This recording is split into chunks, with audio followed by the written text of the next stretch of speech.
RJD के तमाम सांसद संसद भवन परिसर में कर रहे हैं विरोध प्रदर्शन और लगातार मांग ये है कि आरक्षण को बढ़ाया जाए। हालांकि सरकार लगातार ये कह रही है कि ये इतना आसान नहीं है, क्योंकि सुप्रीम कोर्ट में भी ये मामले से पहले जब इस तरीके से मांग उठी है और बढ़ाए गए राज्य सरकारों के द्वारा तो मामला सुप्रीम कोर्ट तक पहुंच गया है। मनोज झा हमारे साथ में। मनोज जी, क्या ये मुमकिन है संवैधानिक तौर पर? आपको मैं थोड़ा करेक्ट करूं जी, माफ कीजिएगा जी जी। करेक्ट इसलिए कर रहा हूं कि वो जो 50% का जो लक्ष्मण रेखा थी sacrosanct, that has been set aside by the court itself while delivering its position on EWS।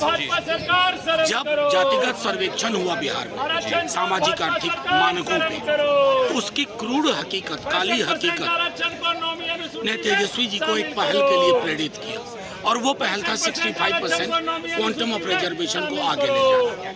उसके बाद पूरे सदन ने प्रस्ताव किया माननीय प्रधानमंत्री जी से कि इसको संविधान की 9वीं अनुसूची में शामिल किया जाए। 9वीं अनुसूची में शामिल होता तो ये कोर्ट में नहीं जाता। कोर्ट में कैसे पहुंचा है प्रॉक्सी तरीके से, ये भी हम जानते हैं। राष्ट्रीय जनता दल कोर्ट में भी लड़ रहा है। हम एक मेजर इंटरवेंशन पार्टी है माननीय सर्वोच्च न्यायालय में, लेकिन ये लड़ाई सड़क और सदन की भी है। उस संदर्भ में हमारा मानना है कि जो सरकार, प्रधानमंत्री जी जातिगत जनगणना को खारिज करते हुए सामाजिक न्याय के महत्वपूर्ण मूल्यों से मीलों दूर खड़े रहते हो, उनके समक्ष उनको सोते से जगाना हमारा उद्देश्य।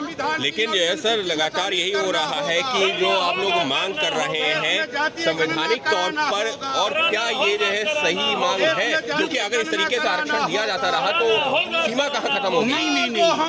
आखिर सामाजिक न्याय क्या है? आप जब कहते हैं ना इस तरह से आरक्षण दिया जाए, आरक्षण खैरात नहीं है।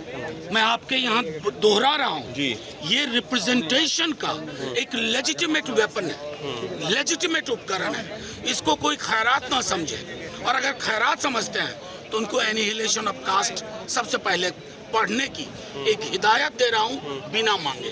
तो साफ तौर पर बिहार में होना है इस साल विधानसभा चुनाव, और लगातार राजनीतिक दल अलग अलग तरह से मुद्दे लेकर के आ रहे हैं। और आज जो आरजेडी के तमाम सांसद कुछ इस तरीके से प्रदर्शन कर रहे हैं संसद भवन परिसर में, हाथों में पोस्टर्स हैं, और मांग एक ही है कि आरक्षण की जो सीमा है उसको बढ़ाया जाए। अंकित गुप्ता, एबीपी न्यूज़, दिल्ली।